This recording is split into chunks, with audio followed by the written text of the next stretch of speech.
What is up, guys and girls? Welcome to another episode of the Nonstop Review. I am your host, as always, Devon, and joining me equally as always is Rick. Hello. Those of you familiar with this brand of the show probably already know this, but for those of you new, I usually ask Rick to tell me what he thinks the synopsis/plot of the episode will be based solely on the title. However, we're not doing that today because today's plot is it's the pilot. It's just been remade with the actual cast. Yeah. The actual cast, the actual finalized animation style and everything. The animation hasn't even changed. I think it's literally just Mark Hamill now voices Skips. Yeah. So yeah, I can't even remember perfectly what happened. It was something wasn't it something to do with the couch? Like someone had to throw a couch away, and the guys were trying to shirk responsibility. Well, Rick, you'll find out. Lead us in and tell people what the episode title and number is. Yeah, it's Regular Show, Season 2, Episode 25, or Season 0, The Pilot, First Day. 3, 2, 1, and go. I love how I'm like, we're not going to guess the synopsis today, and yet Rick still tries to guess, even though we know he knows it. Well, okay, so I've seen it, which is different to knowing it.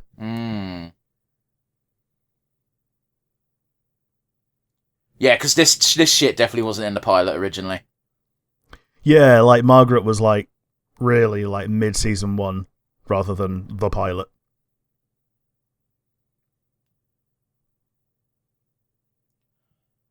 So it's very interesting. Do you think Cartoon Network asked for 28 episodes and they just decided, fuck it, let's just do the pilot again?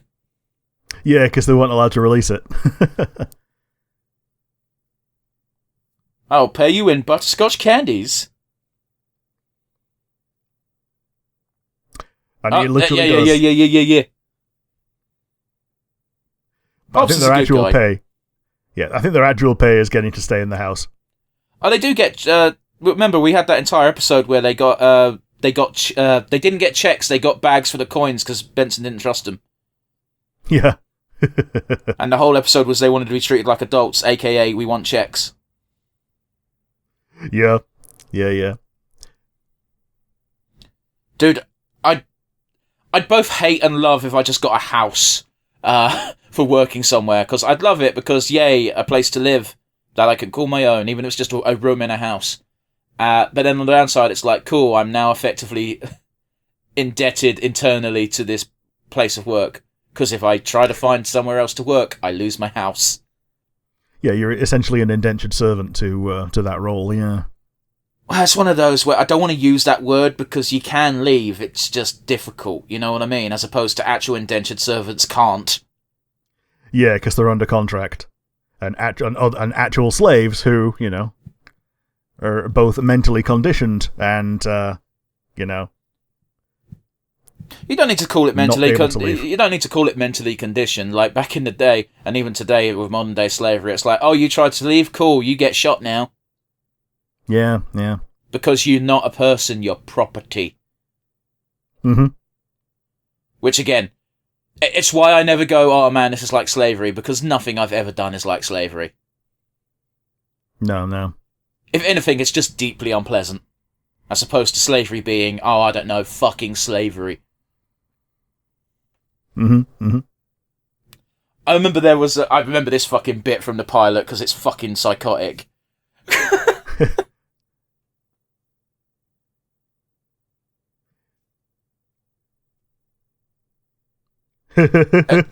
Yeah. It's fucked. It sucks, doesn't it? Because at this point we've already had the moment with Mordecai saying, it saddens me that you can never get enjoyment from this game.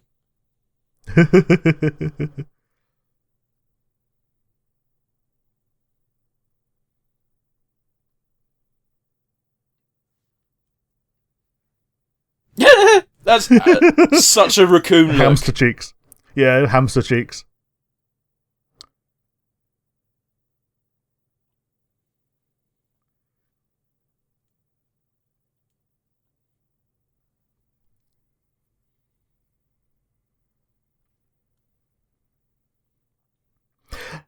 Yeah, he comes across as more of a pot prick in this rather than an adorable little What, Pops you mean? ray of sunshine. Yeah, Pops. But all he's done has been joyous. Yeah. Like, what he said wasn't even, that douchey. There's a person with a mouthful of cereal having milk poured on his head, and he's like, I've never seen someone eat cereal like that before. And even if you're a normal person, you'd be like, yeah, you know what? I haven't either. Yeah.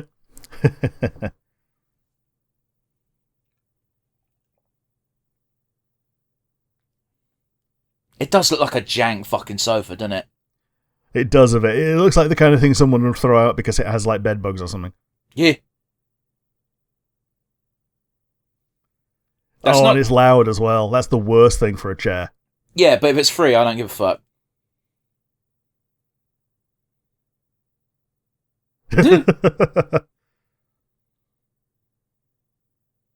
But also, did you see how he fucking sat in it, though? That's not good for your back. No, it's not.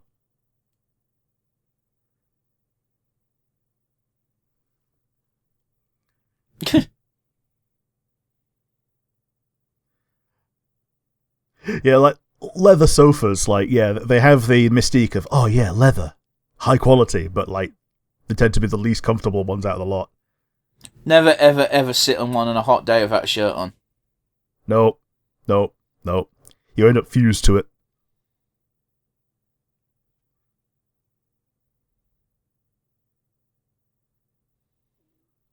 I love how immediately Rigby's just like wisened up to like, I'm not playing this game, I will lose. Yeah. Oh yeah, they get stuck in the rock, paper, scissors feedback loop, don't they? Not quite, but almost. Man, playing this game of like guessing what the plot will be with you is really not fair, because I've realised how bad you are at it. Quartz Apartment Shears. So I watched Squid Game Season 2 recently. Yeah. Someone makes two people play rock, paper, scissors, but there's a variant rule to it where you throw twice, so you put both your hands out with two results. So you throw twice and you lose one. Right, okay. So you throw both your hands out, so that's one with scissors, one with paper, and the other person will throw, they might play the same thing, in which case it's fine, you'll get a draw because you'll both obviously pick scissors. But you got so you basically know, you got a 50-50 chance of knowing what your opponent's thrown. It's quite an interesting take on it. Okay. Which I've never heard of before. Okay.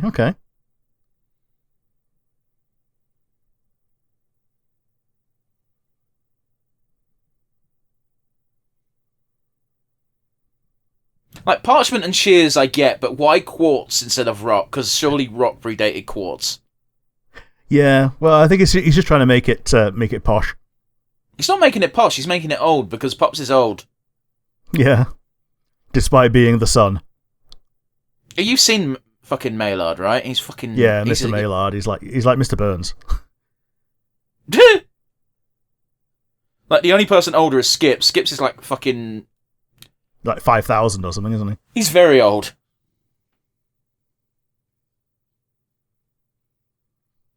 Doesn't Skips immediately go, this is an evil game? Skips thinks every game is evil. Yep. I've seen this before.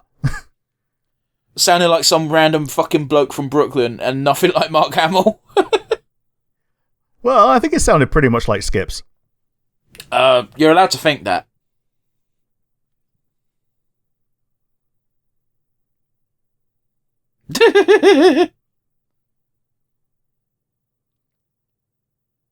People will gamble on the dumbest shit. They will.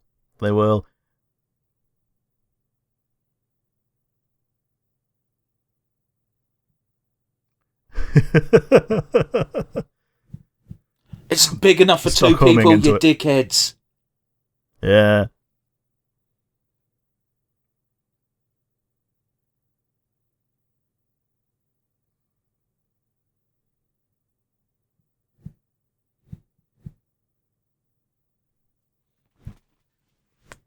If I didn't know any better, I'd have said that was Tim Curry. It does sound a bit like him, doesn't it? Yeah.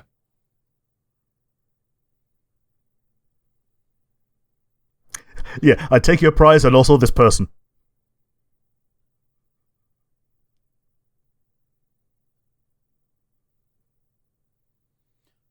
Like, not worth it. Never.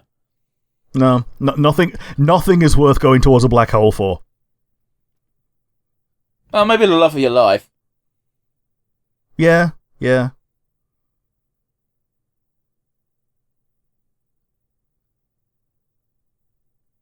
Oh, I love how they animate Skips in that part. Like, actually showing Skip skipping, because most of the time he's just, like, not animated, hardly at all. Also, in that scene, they appear to have, like, zoo cages in the background, and I think that's because originally it was going to be a zoo where humans were kept in cages or something. Alright.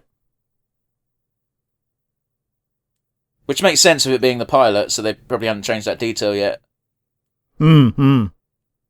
Also, Okay. don't know about you, but it sounds like Skips is still just using the pilot voice, so maybe they didn't actually change fuck all for this. Maybe.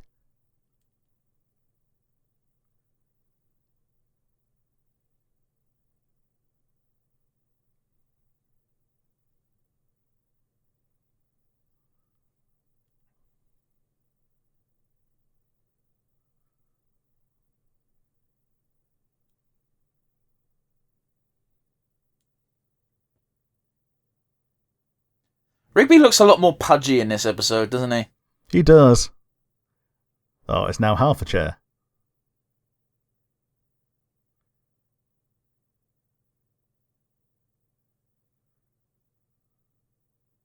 It's not a chair no more, you'd have to put legs on it. Yeah, it's like half a bench with one leg. Fired on your first day.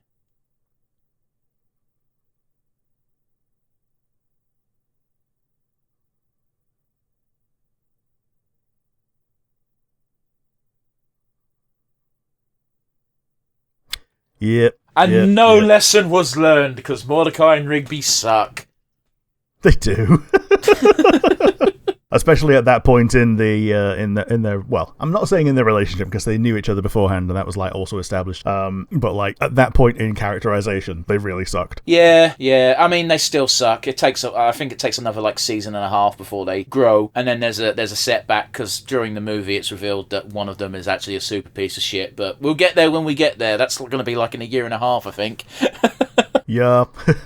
What do you think? I mean, you've seen it once before, but you've seen it again. Yeah, now. it was decent seeing it again. Like it's weird putting it here without even like having a oh man, remember how we got here like kind of segment. But oh well. I think one of the reasons why they were comfortable with that is because during this period, Cartoon Network was insisting on non-episodic things, as in, it doesn't matter what order they get shown in. Yeah, and they were kind of enforcing that as best as they could, where they were just like throwing darts at a dartboard and RNGing what episode to pick. I mean, most of the time. They were doing it with all of the shows. They did it with this, they did it with Adventure Time, they did it with Steven Universe, they did it with Amazing World of Gumball. None of them had storylines. All of them eventually evolved into either, fuck it, we know this is our last season, so we're going to make a fucking actual story, or they were like, we're 5 seasons deep and they've ordered 3 seasons, let's do the story. Yep. Yeah, it was decent enough, and like as an introduction to those characters, it was fine. But yeah, what did you think on rewatching it for at least the 3rd time? Oh god, it's not a good episode at all. It is the first episode technically, but there's 100 better episodes than this. Yeah. Like if someone said what episode, this is one of the few times where someone said where should I start a regular show, and I wouldn't even say the first episode. Sure. So yeah, let's get down to brass tacks. Do you have a standout favourite moment? I think it was just when Pops just went, oh yes, quartz parchment, cheers. I think that might have even been your favourite moment when we watched it the first time too. It might have been. It's the most quaint thing, and it's because until then he didn't make a fantastic first impression, but like he really did evolve over the course of the episode to be, oh, he is actually just a joyous guy rather than just being posh and rich. He never came off as posh and rich, in my opinion. Like, yeah, it's very clear that he's a man of wealth, but he doesn't come off as like a Mr. Burns-esque character. Yeah, he's an Uncle Pennybags, not Mr. Burns. Do you mean Uncle Moneybags? I think he's actually called Uncle Pennybags, but yeah, the Monopoly man. But yeah, do you have a favourite moment? Yeah, I suppose my favourite moment is just Skip's Pops going, "That's an evil game," because he says it about fucking everything. Yeah, I've seen this before, and that's evil. You shouldn't have messed with that. Okay, here's what we do. This is how we fix it. Yeah, man. There's not much else to say. We're actually going to say it. We've done this. Completed it, mate. But yeah, shall we add to our MVP board? This is where we're going to actually change things up a bit, because our MVP actually affects our board, and with 4 episodes left, it actually is for all the marbles. So, Rick, who are you adding? I'm adding Pops Maylard, because he drove this episode with his commentary and participation. I would say probably more than Mordecai or Rigby did individually. I mean, I'm not going to argue with you. I don't think it's correct, but... Yeah. So, how about you? Who's going to get your MVP today? I'm going to give it to Mordecai, because once again, it's very much a theme, especially in the early days, where Mordecai and Rigby unleash some eldritch bullshit horror. They get told the solution, so Mordecai rolls with it, and Rigby's always a bit of a bitch about it. Rigby doesn't trust Mordecai will throw the thing that he says, despite the fact they will die if he doesn't. You know, and we see in that very brief moment before it cuts to black that yes, Mordecai did in fact throw rock. So yeah, big props to Mordecai, because in later episodes, specifically romantic ones, he becomes a real piece of shit. So join us again next week, where we'll watch something actually new, and I won't be such a Debbie Downer. Bye, everybody.